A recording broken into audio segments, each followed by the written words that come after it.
parang nire-recap lang natin kung tinuro ko mga kapatid, kapag ang katawan mo punong-puno ng sugar, si insulin, patuloy na nagbubuga, pero meron siyang certain amount lang na kaya niya. Pero pag sumobra, dito nasisira mga kapatid yung pancreas. Okay?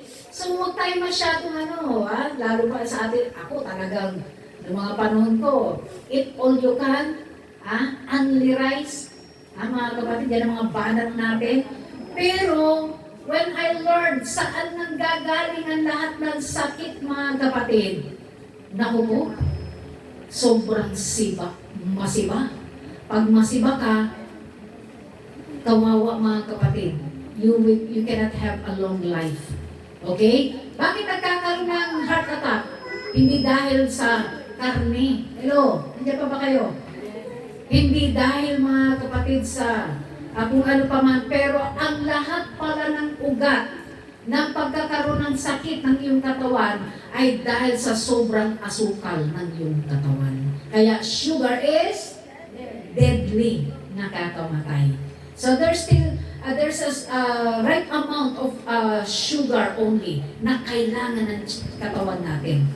Okay? Kailangan din mga kapatid, pero lahat ng sobra ay masama. Kaya pag sobra-sobra ang pagkain mo ng french fries, burger, soft drinks mga kapatid, kawawa talaga yung katawan mo. Tapos ginawa mo pang araw-araw. Masarap. Masarap lang sa dila mga kapatid. Pero pag dumaan na yan sa tiyan mo, yung tiyan mo nagre-reklamo. Pati nahigit ang kidney mo. Amen po ba? Praise God. So, yan po, we need to start the year right, mga kapatid, para yung 2027 mo, makita mo yung resulta ng pinaggagawa mo sa 26. Kung yung ginawa mo ng 2026, ngayong year na to, naging resulta ng 2027. Kasi halimbawa, nag-aaral ka, puro bulakbol, puro jowa ang inatupag mo, paano ka makatapos ng pag-aaral? Mga kapatid, ang labas mo, home, kananay. Maaga kang naging nanay. So yun yung resulta, mga kapatid. Praise God, ng ating mga pinaggagawa. Pero kung masipag ka, talaga nag-aaral ka, nababasa ko doon sa mga draft at thought na sinasabing bigmaan ito, labag talaga ito, lalo na kay Engineer Belen. Congratulations, Sister Belen, for being a certified safety officer engineer. Mga kapatid, matatapos na si Madam Belen, mga kapatid, magkakaroon na tayo ng inhinyera. Mga kapatid, praise God, that is the blessing of God, the grace of God sa kanyang buhay. Amen. Praise God. So without any further ado, mga kapatid, let's open up our Bibles. Praise God. Everybody shout, praise the Lord! Hallelujah! Ang service po natin, 9:30. Ulitin ko lang ulit, mga kapatid. Anong oras ang service natin? 9:30. Anong oras kayo dumating? 10:30. Talagang Pilipino talaga kayo. You need to start the year right on time. Hello? Mga kapatid, ilan kami lang, 4 lang ata kami nandito, nagdi-devotion, mga kapatid. Nasaan na yung iba? Okay, in the book of Job, chapter 1. Okay, nakita na yung si Job. Chapter 1, verses 1. Job chapter 1 and verses 6 to 12, mga kapatid. Praise God. So, basahin natin, mga kapatid. Sino may mga Bibles dyan? Taas sa mga kamay na may mga Bibles. Gusto niyo magkaroon ng Bible? Sino rito gusto magkaroon ng Bible? Itaas niyo mga kamay niyo gusto magkaroon ng Bible.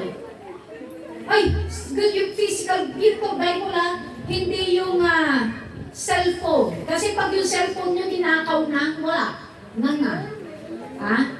Sino gusto, itaas niyo mga kamay niyo yung gusto magkaroon ng Bible. May Bible na kayo? Yung physical Bible, nasaan? Ay, yung bahay niyo nagbabasa ng Bible. Dalhin niyo yung mga Bible niyo. Kahit ba silaki ng maleta yan, dalhin niyo. Mga kapatid, sabi nga, kapag ang Biblia ay malinis, marumi ang kaluluwa. marumi ang spiritual life. Pero kung ang Biblia ay marumi, ibig sabihin, binasa-basa na yan, nagiging malinis ang buhay. Hello? Hallelujah. Okay. Sa lahat ng gusto na magkaroon ng Bible, mga kapatid, bumili kasi kayo. Hello? Pagbihira naman, kiyasan nyo pa talaga sa amin, ha? Tapos hindi naman kayo nag-o-offering. Mga kapatid, ha? Bumili kasi kayo, magkano lang naman ang Bible. Nakakapag-log na kayo ng worth 200. Ha? Tapos yung Bible, wala kayo. Hallelujah. Okay. Anyway, nagagalit na naman si Pastor. Mga kapatid? Okay. Let's read it, mga kapatid. Verses 6 to 12, mga kapatid. Sabi niya, isang araw ng mga anak ng Diyos ay magsiparoon na magsiharap sa Panginoon, na si Satanas ay naparoon din naman nakasama niya. Verse 7, at sinabi ng Panginoon kay Satanas, saan ka nang galing? Nang magkagayoy sumagot si Satanas sa Panginoon at nagsabi, sa pagpaparoot parito sa lupa at sa pagmamanhik manaog doon. Verse 8, at sinabi ng Panginoon kay Satanas, iyo bang pinansin ang aking lingkod na si Job, sapagkat walang gaya niya sa lupa, na sakdal at matuwid na lalaki, na natatakot sa Diyos at humihiwalay sa kasamaan. Verse 9, na magkagayoy sumagot si Satanas sa Panginoon at nagsabi, natatakot ba nang walang kabuluhan si Job sa Diyos? Verse 10, hindi mo ba kinulong siya at ang kanyang sambahayan at ang lahat niyang tinatangkilik sa bawat dako? Iyong pinagpala ang gawa ng kanyang mga kamay at ang kanyang pag-aari ay dumami sa lupain. Verse 11, ngunit pagbuhatan mo siya ng iyong kamay ngayon at galawin mo ang lahat niyang tinatangkilik at itatakwil kanya ng mukhaan. Verse 12, at sinabi ng Panginoon kay Satanas, narito, lahat niyang tinatangkilik ay nangasa iyong kapangyarihan. Siya lamang ang huwag mong pagbuhatan ng iyong kamay.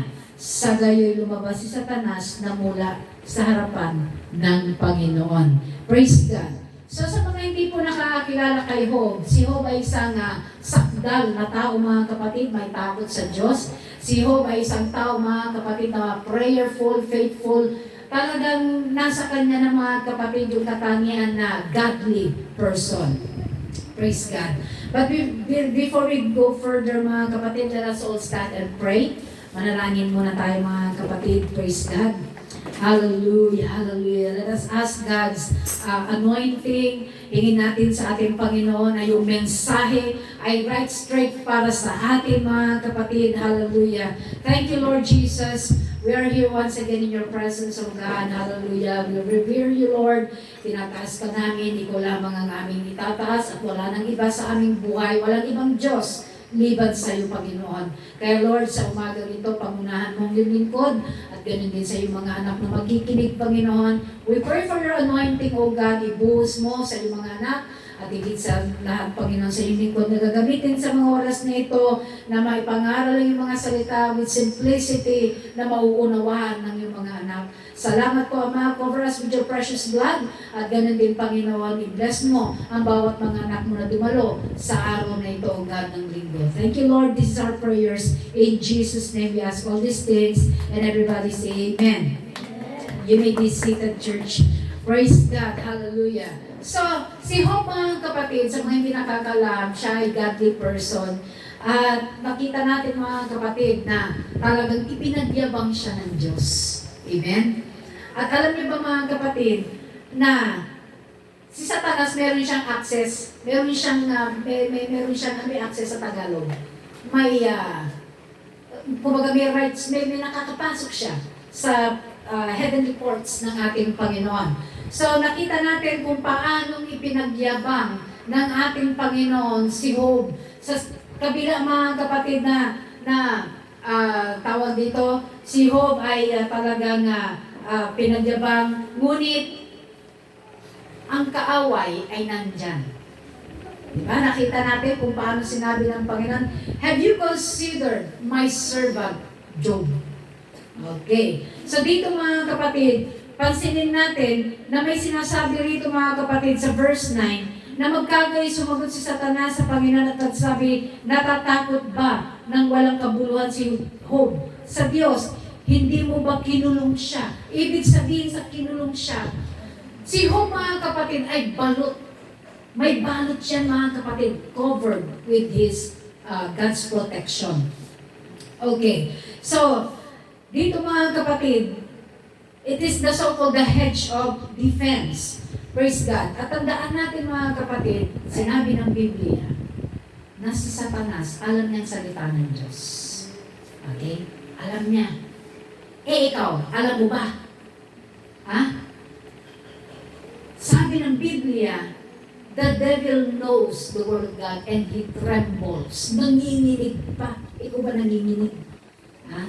Sa salita ng Diyos. So ito mga kapatid, praise God, ay gustong ipa-remind sa atin ng ating Panginoon na bagamat tayo po ay believer, tandaan po natin na may access si Satanas sa ating Panginoon. Na lahat ng war, lahat ng mga digmaan mga kapatid na nangyayari ay nag-umpisa ang digmaan at natatapos ang digmaan mga kapatid into the courts, sa korte. Diba? Pag may nag-away, saan dinadala? Una-una sa barangay. Amen? Sa barangay, pinag-aayos. So pag nag-ayos, doon natatapos ang gulo. So ganun din mga kapatid, sa nangyari dito mga kapatid kay Job, na yung kanyang buhay ay hindi naman pinaglaruan, kundi ito po is a test of his life mga kapatid. Pagsusubok talaga ang pinagdaanan ni Job. Hallelujah. Itong defense mga kapatid na medyo nahirapan talaga si Job dito mga kapatid dahil yung si Satan mga kapatid, alam niya yung word of God, there is a written document. Okay. So, hallelujah. Si Job ay covered ng protection. There is an umbrella of protection that was being covered ng ating Panginoon. So, nakalagay doon sa tinatawag mga kapatid na document. Nakikita yan mga kapatid sa langit na ikaw ay covered. So, when the enemy came, kagaya nito na nangyari kay Job mga kapatid, na sinabi ni Satanas, kaya lang naman yan na natatakot sa'yo kasi may cover, there's a hedge of protection, may pagpapala, nandyan lahat, andyan ang kamay mo, subukan mo, alisin mo yung mga bagay na yan kung hindi ka niya sumpain. Hello? So, Satan knew that there's a God's order. Alam niya, may order. So, the reason why mga kapatid, hallelujah, na itong si Satanas hindi niya magalaw si Job, hindi niya kayang patayin, hindi niya kayang i-oppress, i-afflict mga kapatid, including mga kapatid yung kanyang mga possession, yung mga hayop, yung mga kayamanan niya, hindi yan nagagalaw because of the covering mga kapatid. There is a written document. Parang halimbawa, Sister Shara, example lang, Sister Shara was being covered na yan. Covered dyan mga kapatid. Praise God. There's a hedge of protection. So ngayon mga kapatid, nandyan yung access. Okay. So, there are time na dumarating yung time mga kapatid na nagtataka ka sa buhay ng isang believer, bakit nagtatapat naman ako sa Panginoon? Bakit lagi naman akong faithful sa giving, faithful sa attendance and everything? Hindi mo alam. You are being tested na. Tinetest ka ng ating Panginoon. Na pag dinaan ka sa ganun, ano sabi ng Panginoon? Huwag mo lang kukunin ang buhay niya. Huwag mong papakialaman ang buhay niya. Gawin mong lahat. Kaya naman itong si Satanas, tumakbo agad. Ha? Talagang sa isang araw lang mga kapatid, ang pagsubok niya, sunod-sunod. Hallelujah. Ano mo ng pagsubok niya mga kapatid? Yung mga anak niya pinatay, namatay dahil sa isang whirlwind o ipo-ipo mga kapatid. Dumating yung kanyang katiwala at sinabi niya, busog! Yung mga anak mo, nagkakasiyahan sila doon, meron na party. Biglang may dumating na ipo-ipo, namatay lahat ng yung mga anak. Hindi pa natatapos mga kapatid, meron nyo naman dumarating, busog! Eto, yung mga bakahan mo, yung mga tupa, lahat ng mga ninakaw. Hindi pa natatapos mga kapatid. Praise God. Kumbaga, sunod-sunod, ilan yung pagsubok na dumaan sa kanya in just one day. In just one day, mga kapatid. At nung natapos na dumating yung mga tauhan niya, si Job, mga kapatid, ay lumabas at sinabi niya sa Panginoon, hubad akong dumating sa mundong ito, hubad din akong babalik sa iyo. Ibig sabihin, mga kapatid, nasubok siya, pero hindi siya nagkasala. Amen? Binalik pa rin niya sa Panginoon ang kapurihan. Purihin ng Diyos ang sabi niya. Amen? Praise God. Hallelujah. We must understand how to fight in the court. Ito yung dapat natin malaman. Ang asawa ko, tinanong ko siya because he's been in the court before. At sabi niya, sa korte, hindi ka basta-basta sasagot-sagot. May judge niya. Sino rin ka nakaranas na nakapasok sa isang korte? Okay na yun. Pag pumasok ka sa korte, hindi ka naman tinatawag at daldal ka ng daldal dyan, pwede ka nilang ikulong.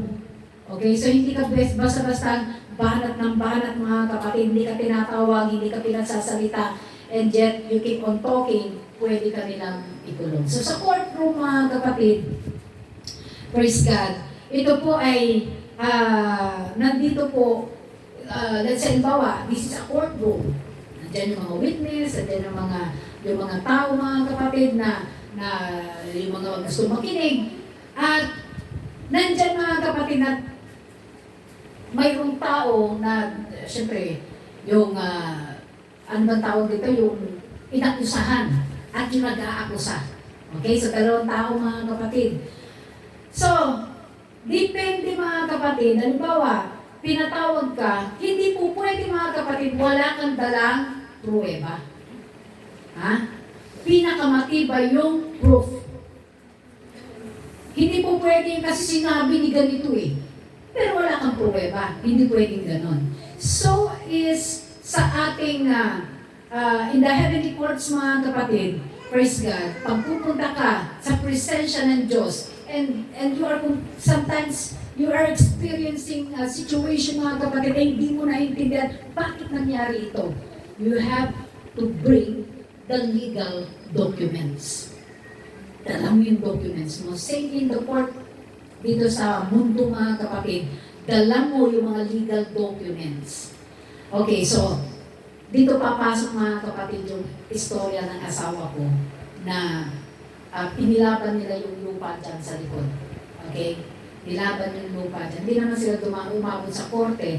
But the thing is, gusto nilang kamkamin yung nandito sa may likod namin. Yung CR namin, mangangalahati yon. Pati yung kusina ni Delia, sabit, mga kapatid, kalahati ng buong kusina ata, matatamaan na talagang makukuha ng kabilang lupa. Dahil bibilhin yung lupa. So ngayon, mga kapatid, at first, talagang hindi mo alam kung anong gagawin mo. Pero ang ginawa ng asawa ko, although wala siyang hawak na papel, pero alam niya yung sukat ng lupa nito at saka yung lupa dyan sa kabila. So nung nakita ng asawa ko yung sukat, sinukat niya ito ng mano-mano. Mano-mano ito na sinukat. So, dahil talagang, babakuran na talaga ito, mga kapatid. Nakita niyo siguro yung babo dyan sa likod. So, nung babakuran na ito, mga kapatid, nilaban ng asawa ko yung kakaunti na, tawag dito na piece of land. Bakit? May karapatan ka. Bakit? Kasi, mayroon kang pinanghahawakan. Hello? Mayroong, tawag dito, title, na kailangan na ipakita mo talaga na ito lang hanggang dyan ka lang, may boundary ka. Amen? So, ano nangyari? Nanalo ba? Yes, nanalo. Bakit? Mayroong legal documents na pinanghahawakan. Okay, nakukuha po ba natin? Praise God. Tandaan natin, ang mga lawyer, matatalino yan. Ha? Yung alam mo, nanbawa ako, wala naman akong kasalanan, pwedeng ako ay lumabas na may kasalanan. Kasi bakit? Tinwist nila yung katotohanan. Tama po ba? So, ganyan ang sistema. Ganon din si Satanas. Pwede niyang i-twist yung mga salita. When Jesus was fasted for 40 days, mga kapatid, anong sabi ng natapos sa si Lord Jesus na mag-fasting? Ang sabi ni Satanas, dahil syempre 40 days nagutom, gawin mong tinapay ang mga bato na yan. Kasi gutom na yan. Ano sabi ni Lord? It is written, nasusulat, hindi sa tinapay lamang nabubuhay ang tao, kundi sa bawat salita na lumalabas ng ating Panginoon. Praise God. So makikita mo, mayroon siyang written document si Satanas. At mayroon ding written document si Jesus Christ. Pansinin po natin. Pero, kayang i-twist ng kaaway, pero si Lord Jesus, mga kapatid, alam din niyang ibabanat niya. Kaya nga sa atin bilang mga believers, we should know the Word of God. Hello? Kasi kung ikaw nakakaranas ka ng kahirapan, nakakaranas ka mga kapatid ng karamdaman, hindi mo alam yung legal documents mo. Kailangan dala-dala mo yung rights mo. Hello? Pupunta ka sa presensya ng Diyos, may mga scriptures na iyong ituturo. Lord, sinabi mo, Panginoon. And you have to go to the presence of God with boldness. Hello? Hindi ka pupunta mo na nagmamakawak, but you are the children of God, you have the rights. May karapatan ka. Halimbawa, yung anak ko, siyempre anak ko yan, may karapatan siyang buksan ng rep ko. Hello? May karapatan siya na pumasok-pasok sa loob ng bahay ko. Bakit? Kasi anak ko. Confident siya na, tawag dito, na nandyan mga kapatid na ipoprovide namin yung pangangailangan niya. So, ganun din sa presensya ng ating Panginoon. We should come into the presence or to the throne of grace with boldness, with tenacity. Yung talagang inilalaban mo. Hello? Hindi tayo mga kapatid yung Lord, parang nag-aalangan ka na baka hindi sagutin ni Lord. Yes, it may be delayed, but your request will never be denied. Hello? Never na madi-denied ang inyong mga request. It may be delayed, but never will be denied. Amen. Praise God. Hallelujah. So, praise God. Hallelujah. So, ito yung sinasabi ko mga kapatid, that every time that you come into the presence of God, go with boldness. And the mercies of God is always there. Amen. Praise God. Hallelujah. Hallelujah. So, magpapatawag ka. Let's say, halimbawa,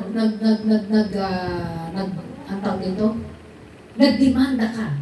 Okay. Nagdemanda ka, dapat, praise the Lord, dala-dala mo yung mga legal documents. Hindi po pwede, sabi nga, you cannot go to the court ignorant.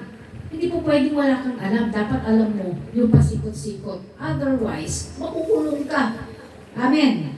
Hallelujah. Hallelujah. So, sa situation ni Job, mga kapatid, never na nakita ko, mga kapatid, na nagkasala siya. Sa lahat, mga kapatid, ng pagsubok na dumaan sa buhay ni Job, mga kapatid, talagang naroon yung tinatawag, mga kapatid, na he still remember the goodness of God. Anong sabi niya sa asawa niya? Dahil sabi ng asawa niya, kung ako sa Job, sa lahat na nangyari sa buhay mo na yan, sumpain mo ang Diyos. At magpakamatay ka na rin. Yan ang sinagot ng asawa ni Job. Hello? Anong sagot ni Job, mga kapatid, sa kanyang asawa? Hoy, ang tumayikin, Pangasinan. Buwang. Ang tumay buwang, Pangasinan. Ha? Ang bagal ka. Tama ba? Aliwa mo. Alam nga naman na sa puro sa goodness ka lang. Puro kasaganaan lang na pupurihin mo ang Diyos. Hallelujah. Kung Diyos ang nagbigay, Diyos din ang may karapatang kumuha, purihin ang Diyos. Amen? Praise God. Iyon yung response niya dahil hindi lang talaga sa atin na narito, mga kapatid. Hindi lang tayo narito dahil sa pagpapala. Hello? Hindi ka pumupunta sa church dahil gusto mo lang na magkaroon ng kagalingan. At pagkatapos na naibigay na sa'yo, wala na. Ay, napagaling na ako. Ay, yumaman na ako. Talikuran mo na. No. May blessing o wala, nandito tayo sa church. Amen? Sinusubok ka o hindi ka sinusubok, parehas pa rin. Praise God. Kasi the moment, mga kapatid, na ang mga pagpapala ay lumipas na, hallelujah, ang bagsak mo sa Diyos pa rin. Malakas ka ngayon, sinasabi mo, saka na yan, born again na yan, pag gano'n na lang, pag may time na lang ako. Pero alam niyo, mga kapatid, ang nakakalungkot ay yung bang, nung malakas ka, hindi mo pinagsilbihan ng Diyos. Hindi mo inisip na mayroong langit at impyerno. Hindi mo naisip, mga kapatid, na, alam niyo, meron ako napanood, ito alam kong iba sa inyo napanood. Yung isang lubid, alam ko napanood niyo to, yung lubid, mga kapatid, mahaba. Wala akong lubid dito eh. Ito na lang. Okay. So I will use this illustration, mga kapatid, but some of you, nakita itong illustration na to. Ito yung lubid, mga kapatid. Lubid ito, Isipin natin ang buhay natin. Ito yung eternity, ito yung buhay natin. Ito yung eternity. Ay, ang haba eh. Hindi ko alam saan yung niya. Ganito po, mga kapatid, ang buhay lang ng tao. Napakaigsi. Very short. Ito lang. At saka ito. Ito. At ang eternity, mahaba. So, ibig sabihin dito, mga kapatid, na inasikaso muna ng Diyos yung eternity natin. Amen? Kasi kung hindi inasikaso ng Diyos yung eternity natin, hindi siya namatay sa krus ng Kalbaryo, wala tayong eternity, lahat tayo sa impyerno. Pero inayos ng Diyos yung eternity ng tao. Pero, nasa sayo pa rin ang desisyon. Amen? So, itong liit ng buhay na ito, mga kapatid, itong igsi ng buhay natin, compare sa eternity, mga kapatid, mas masarap trabahuhin mo na. Hallelujah, maglingkod ka sa Panginoon sa igsi ng buhay kumpara sa ibibigay sa iyo ng Diyos na haba ng buhay, mga kapatid, sa eternal. Amen? Praise God, hallelujah. Napaka-igsi lang. At sa igsi ng buhay na yan, mga kapatid, hallelujah, sa mga nagtatrabaho, hindi mo na mamalayan. Nagka-wrinkles ka na pala.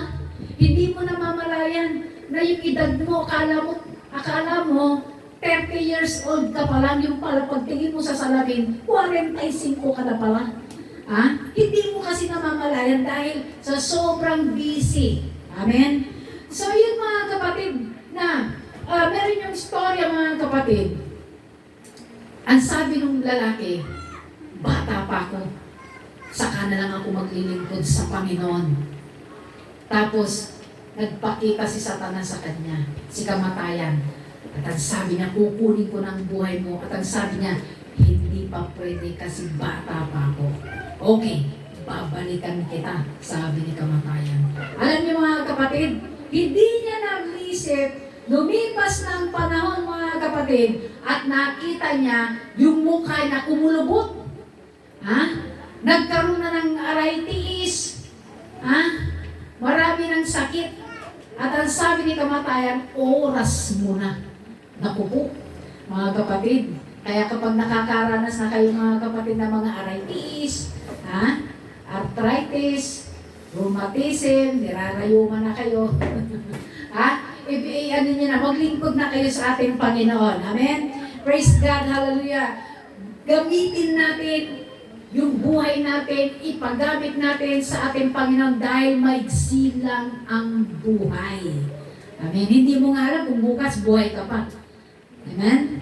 Maraming mga tao, mga kapatid, akala nila, hawak nila ang buhay nila. There is no guarantee of tomorrow na buhay ka pa. Kaya ngayon pa lang, laging sa araw-araw ng buhay, ito'y lagi yung umpisa. Make the day as if your last. Okay? Isipin mo lagi na sa araw na ito, baka ito na yung last ko. Magpakatino na ako. Baka ito na yung last ko. Kailangan gawin ko na yung dapat kong gawin para sa aking Panginoon. Kasi when it is too late, mga kapatid, alam nyo, mayroon akong, naalala ko, mayroon akong kausap. At ang sabi niya, alam ko ba si ganito na ospital? Oo, alam ko, pero hindi ko alam kung na-admit ulit. Kako na. Sabi niya, dahil kilala niya itong tao na to, alam mo, hindi ko nga alam kung pupunta ng laging tiyan sabi niya. At saka kung sakali man, wala nang oras, sabi niya. Wala nang oras. Hindi niya sabihin, mga kapatid, na wala nang oras. Siyempre nandun na sa deathbed. Ano pang magagawa niyan?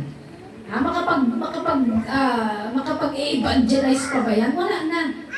Yun ang ibig niya sabihin sa, di ko nga alam kung, kumbaga sa hindi niya alam kung magagawa pa niya. So, habang malakas ka pa, habang wala ka pang nararamdaman sa katawan mo, mag-share ka na, huwag mong hayaan na, si pastor na lang, si sister na lang, yung leader ko na lang gagawa niyan. No, accountable ka. Amen? Hello? Praise God. Sabi mo sa katabi mo, accountable ka ka lang. Mga kapatid? Hallelujah. We are accountable. Kasi lahat, hindi naman sinabi ng ating Panginoon na go ye pastors. Go ye leaders. Hindi. Kundi tayo yung sinasabi, lahat tayo. Go ye unto the whole world and preach and teach all nations. Amen? Walang exempted pagdating sa pangangaral o sa evangelism. Hello? Kinakailangan natin na gamitin natin yung, hindi na lang yung si Nanay Elena. Tingnan nyo ngayon, maraming dala. Hindi pa magtuwid ang dila niyan. Kayo nga, straight ang mga dila nyo. Pero, aantayin nyo pa maging gaya ni Nanay Elena. Nyo lang. Tsaka kayo mag-evangelize. Huwag nyo nang antayin, mga kapatid. Nabigyan kayo ng Diyos ng karamdaman at saka kayo kikilos. Hallelujah. Palakpakan muna natin ang ating Panginoon. Praise God. Hallelujah, Jesus. So, sa buhay ni Job, mga kapatid, tandaan natin na pinagmalaki siya ng Panginoon. Tingnan mo, kahit na ganyan ang kanyang pinagdaraanan, and yet, binabalik pa rin niya ang kapurihan sa ating Panginoon. Praise God. So, huwag po tayong ignorante sa salita ng Diyos. Kailangan matalino tayo. Sa paglilingkod sa ating Panginoon, kung ikaw ay disciple, kung ikaw ay born-again believer, dapat alam mo yung legal rights mo. Alam mo yung written document na binigay sa iyo ng ating Panginoon. And there are times, mga kapatid, nagtataka ka, bakit ang tagal-tagal mo ng pinapanalangin, and yet, ang tagal-tagal din sumagot si Lord. Mayroong tinatawag na Chronos, at may tinatawag din na Kairos. Alam niyo ba yan, mga kapatid? Yung Kairos, mga kapatid, in the heavenly realm, mga kapatid, pag pumasok ka sa presensya ng Diyos, ang sagot niya sa iyo, within a minute, sinasagot ka na niya. Hello? Sa Chronos, mga kapatid, it takes years. Bakit? Bakit it takes years pag sa Chronos? Tandaan po natin, ang 1,000 taon sa Panginoon ay isang araw lang. Amen? Ang isang araw sa Panginoon ay 1,000 taon. So, ano ang kailangan mo ngayong gawin para mapabilis ang inyong prayer request? Okay. So, ang gagawin mo pala, dalhin mo, bit-bit mo yung scriptures 1, 2, 3, 4, 5. Ilatag mo ngayon sa Panginoon. Lord, nasusulat. Uy, di ba? nasusulat, Lord. Kasi, di ba, di ba sa atin, dito sa batas dito sa Pilipinas, article. May mga article pa yan, mga kapatid. So, hindi sila, kaya yung mga lawyer, alam nila yan, inaral nila mga kapatid, yung mga article, ano pa ba yung mga Republic Act, mga ganyan mga kapatid, etc. Inaral nila yan kasi hindi nila may papanalo ang isang kaso kapag hindi nila alam yung legal rights, yung legal documents. Kaya sa atin, we as believers, we should know yung ating legal rights. Let's say, halimbawa, you are in poverty, naghihirap ka. Sabi mo, paano wala nang katapusang kahirapan ito? Dalhin mo yung scripture kay Lord. Amen? Dalhin mo. Ano sabi ng ating Panginoon? Sa Biblia nakasulat, but my God shall supply all my needs. Lord, ito, inilalatag ko sa'yo. But you are my God, internalize the word. But you are my God who will supply all my needs according to your riches and glory to Christ Jesus. Ganyan po mga kapatid kung gusto mo mapabilis ang inyong mga prayer, ma-answered prayer kayo mga kapatid. Ilatag mo. Ano sabi ko? There might be a delay, but it will never be denied. Okay? Hallelujah. Palakpakan natin ang ating Panginoon. Praise God. Hallelujah. Purihin ang ating Panginoon. And that is the reason why, mga kapatid, that we should know how to fight. Alam natin dapat kung paano lumaban. At ang laban dapat patas. At yung laban, mga kapatid, nasusulat talaga. Amen? Praise God. Hallelujah. We need evidence and proof. And with tenacity. Praise God. So ito, isa pa mga kapatid, hallelujah. Hindi nyo ba alam, minsan din nangyayari sa buhay ng mga tao na nagtataka ka, bakit hindi naaalis ito sa aking generation, yung sumunod na generation. There is the so-called generational curse. May generational curse. So when you are entering into the courtroom of heaven, papasok ka, pag-e-enter ka sa courtroom of heaven, mga kapatid, may nakatingin sa bawat isa sa atin. Pag lumalapit tayo sa presensya ng Diyos, may nakatingin sa atin. At itong mga nakatingin na creature na ito, alam niyo po ba, mayroon silang ibinabato. Ano yun? Let's say, halimbawa, believer ka na. Even if you are a believer, there is a generational curse, but you have to know how to fight and to cut that curse. So, ito yung ibabato. Alam mo ba, yan, dahil ng mga mangkukulam yan.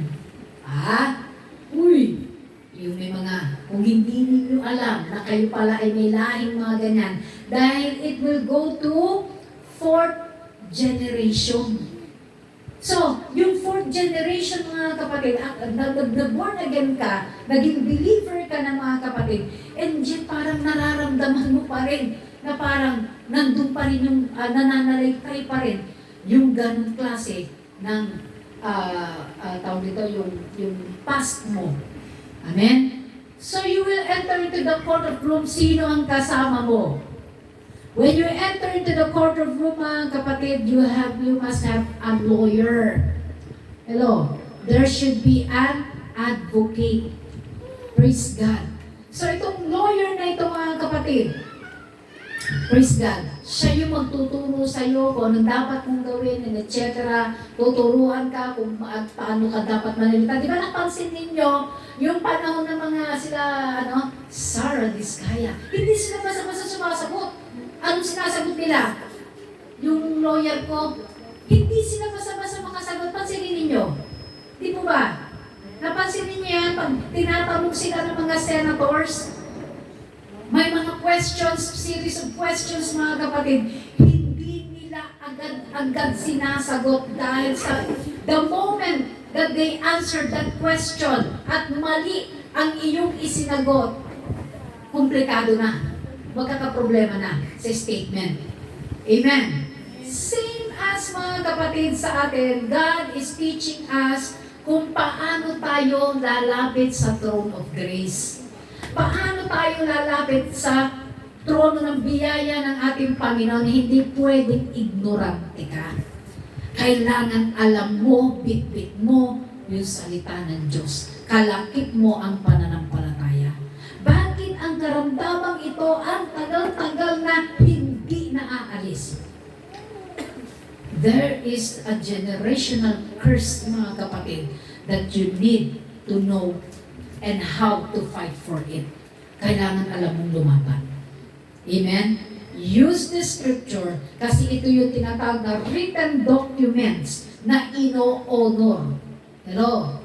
Ito lang yung ino-honor, mga kapatid, yung written document. Hindi ka pwedeng, Aba Maria, napupuno ka ng grasya. Ano ba susunod doon? Ha? Aba, Ginoong Maria, napupuno ka ng grasya. Nakalimutan ko na. Kabisado ko yan noon. Nagdaganyan ako before. I was a Catholic before, mga kapatid. Ang sabi ng Panginoon, ano ang gusto mo? Ano ang prayer request mo? Aba, Ginoong Maria, napupuno ka ng grasya, etc. Ang sabi Lord, ano nga ang gusto mo? That is a repetition of prayer, mga kapatid. God is asking, sabi ng Panginoon, ask and it shall be given, seek and you shall find, knock and it shall be open. Ganun, mga kapatid, derechahan, hindi mo kailangan maglitan niya ng mahaba, mga kapatid. Marami kang sinasabi sa prayers mo. Ang iba ron, hindi mo nga alam kung valid pa yung sinasabi mo. Ha? Naalala ko yung asawa ko, ito ulitin ko ulit. Nananalangin yung asawa ko, sa sobrang pagod niya, sinabi niya, Panginoon, sambahin mo ako. Panginoon, sambahin mo ako. Bigla na lang, may bumatok sa'yo, yung sinasabi mo. Minsan, mga kapatid, yung ating mga prayers, hallelujah, dapat pala, yung mga prayers natin, mga kapatid, laging mayroong nakalakip na scripture. Kasi, yan nga yung written document na ino-honor sa langit. Heaven and earth will pass away, but my words will not pass away. Ibig sabihin, mga kapatid, lahat ng nakasulat dito, mawawala tayong lahat dito sa mundo, pero yung salita niya mananatili. Amen. Praise God. So, hallelujah. Yun yung kailangan natin mga gawin, mga kapatid, na we need to be consistent. Hindi pwedeng tamad kang magbasa ng Bible. Hindi pwede, mga kapatid, na sa isang araw hindi ka nakapagbabasa. Napaka-importante alam mo ang iyong legal rights. Parang dito sa gobyerno natin, mga kapatid, alam mo yung Republic Act, articles, etc. Dapat alam mo yan. Kasi pag dumating yung time na babanatan ka ni Satanas, wala kang pera, nagkaroon ka ng karamdaman, ano ang ibabanat mo? Ha? Yan ipipresenta mo, mga kapatid, sa trono ng biyaya ng ating Panginoon.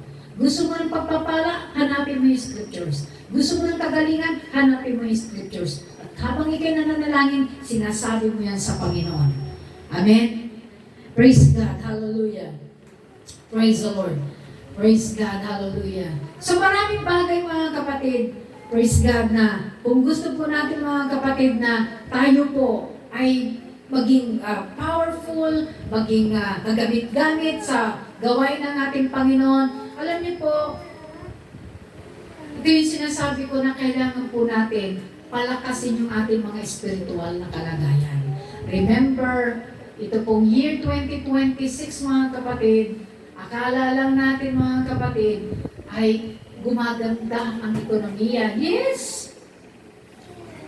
Alam niyo ba yung mga AI, yung mga robot, mga kapatid, na pinapagawa, mga kapatid, ni Elon Musk?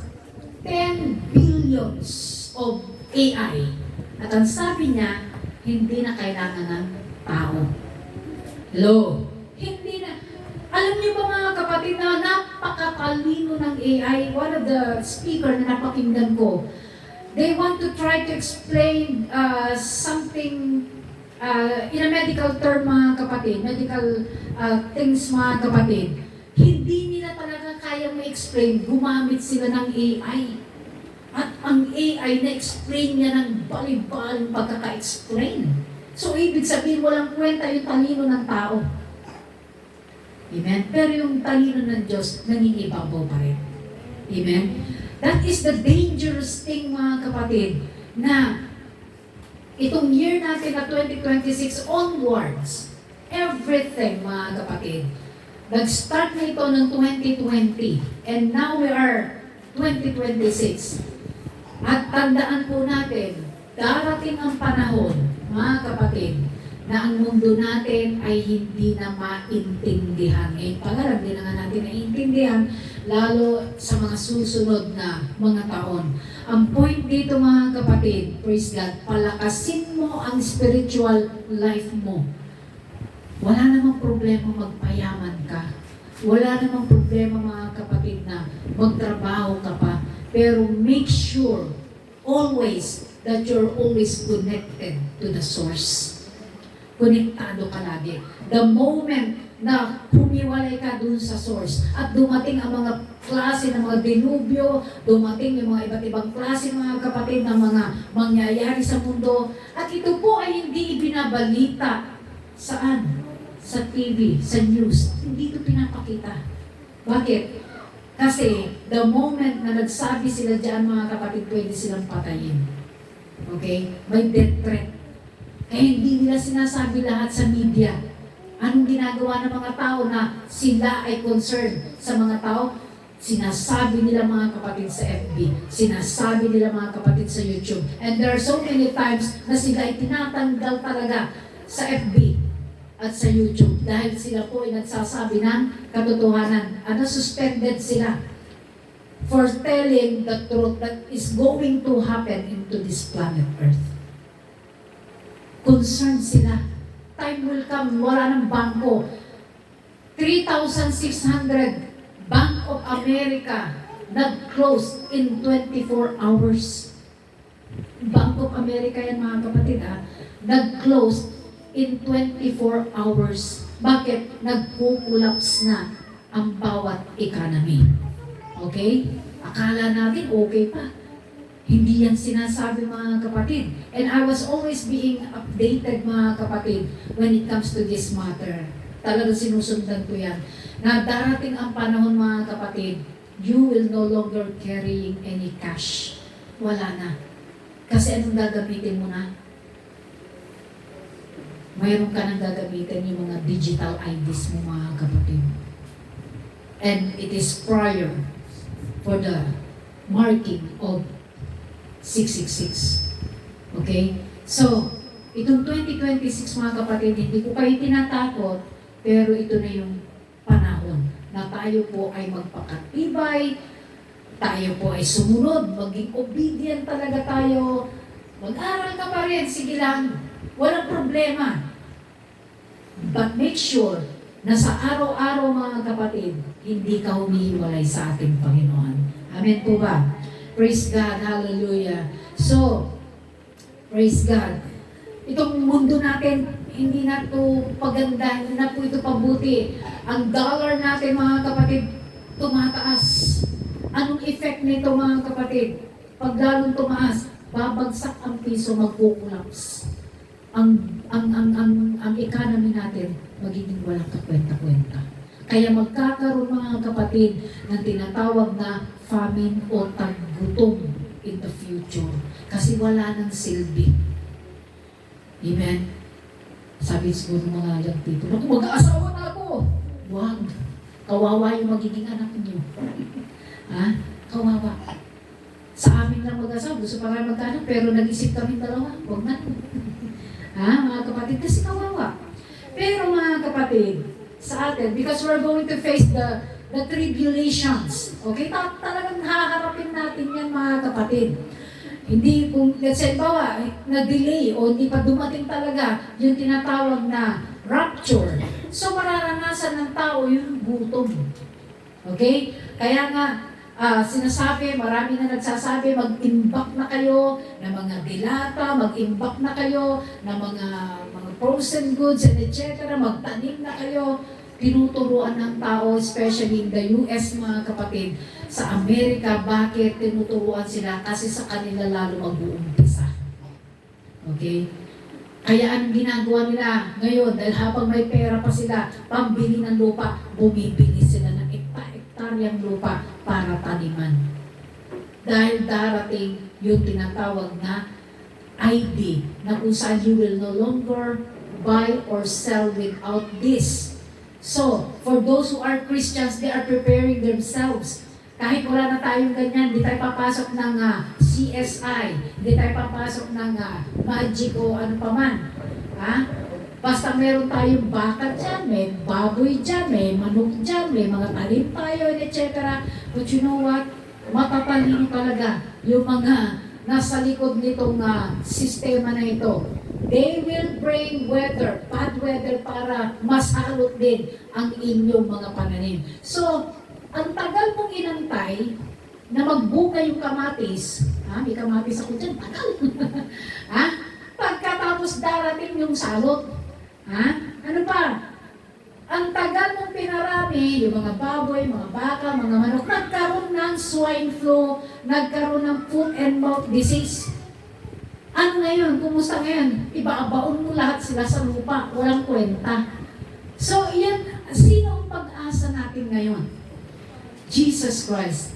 Siya lang talagang pag-asa natin. Sa totoo lang mga kapatid, if you are a true believer, a child of God, He will never leave you nor forsake you. Hindi tayo pababayaan ng Panginoon. Amen?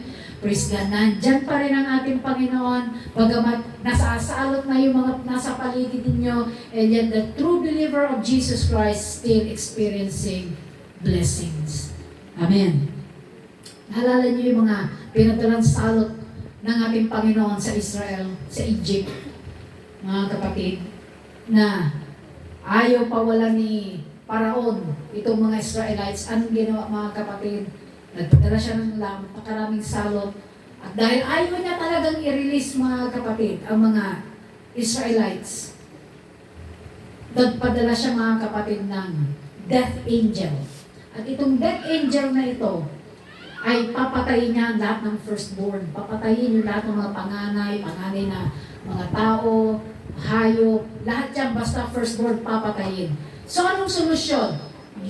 They must magpupahid sila mga kapatid ng blood ng hayop sa kanilang mga doorpost o yung sa mga pintuan mga kapatid. Lalagyan nila ng dugo ng hayop na yan dahil inutos ng Diyos. Maglagay sila ng mga dugo sa kanilang mga pintuan para pag dumaan yung death angel, pag nakita nila yan, lalagpasan nila yan. Hallelujah! Sa atin, dapat lagi tayong nagpapabalot ng banal na dugo ng ating Panginoon para kung dumating man ang disgrasya, lalagpasan tayo niyan. Amen. That is the benefit, mga kapatid, of the blood of Jesus na 2,000 years ago up to now ay still effective. Epektibo pa rin yung blood of the Lamb, mga kapatid. Every time I went out, mga kapatid, pupunta ako dyan sa labas, may pupunta kang nag-asawa, pag nandyan na kami sa kanto, o minsan nalagpasan, nakalimutan, pero nire-remind ng Panginoon, mag-pray ka. You need to be proactive. Amen. Kailangan lagi kang handa. And I pray, Lord, cover us with your precious blood. Ilayo mo kami sa lahat ng uri ng salot, disgrasya at kapamakan. Cover us, Lord, with your precious blood. In Jesus' name, I claim it. Amen. As simple as that, maiiwas ka sa lahat ng salot. Amen. Praise God. Hallelujah. Thank you, Jesus. So, sa ating mga kapatid, praise God, you know your written document. Alam mo yung karapatan mo. Kaya pag halimbawa mayroong sitwasyon sa anak ng in a child of God, may nangyaring sitwasyon sa buhay mo, bring always the written document. Ilatag mo sa presensya ng ating Panginoon. Praise God. And God will honor your request because it is already written. Amen. Praise God, hallelujah. So meron po ba tayo naintindihan? The parable, mga kapatid, of a woman in Luke 18. Hindi ko na ito kasi yung oras natin. So in the book of Luke, mga kapatid, chapter 18 and verses 1 to 9. Hallelujah. Na mayroong balong babae na siya po ay nagpupumilit, pumupunta doon sa taong ito, sa lawyer na ito, na kumbaga mga kapatid, yung kaso i-dismiss na. Okay? So, ito po mga kapatid ay very consistent itong babaeng ito. Kahit saan siya pupunta, kahit anong ginagawa. Dalawang klaseng story mga kapatid. Yung isa, nangangailangan ng tulong. At consistent siya na tumutok-tok doon sa pintuan ng kanyang kaibigan at humihingi ng tulong. At ito dahil ay alas 3 na o palbangon o anong oras mga kapatid, gabi na, ay ayaw niyang pagbuksan itong tao ito dahil gabi na. Sobrang late na yung kanyang pagpunta. Pero dahil yung babae mga kapatid ay consistent, tuktok ng tuktok. Nasa na ba? Dito pala. Ayun. Mga kapatid, naiinis na yung tao. So, ang ginawa niya, napilitan siyang bumangon para ibigay lang yung pangangailangan ng tao nitong makulit. Sabi na natin, Panginoon, hindi ba't mas higit na mas mabuti ang ating Panginoon? Hallelujah. Dahil itong masamang tao na ito, naibigay niya yung pangangailangan ng kanyang friend. Pero ang ating Panginoon, mga kapatid, praise God, hindi siya napipilitan. When you request to our God, hallelujah, nandyan ang provision. Nandyan mga kapatid ang healing. Praise the Lord. So, sa ating mga kapatid, we need to train ourselves to be consistent sa paglapit sa ating Panginoon. Hindi lumapit ka, walang resulta. Ayoko na. Give up ka na. Pero yung consistent ka, na kahit hindi mo pa nakikita yung resulta, mga kapatid, and yet, you kept on coming. Pumupunta ka pa rin sa ating Panginoon at humihingi ka ng kanyang biyaya. Humihingi ka ng kagalingan. Humihingi ka ng kaligtasan ng pamilya mo. And God will not withhold the blessing. Ibibigay niya talaga yan. Ibibigay niya kung ano yung hinihiling mo. Amen po ba? Huwag kang manghinawa. Sabi nga, pray without ceasing. Pray without ceasing. Huwag mong hihintuan. Kasi the moment na hinintuan mo, yun na pala, yung sumunod na araw, doon na pala ibibigay.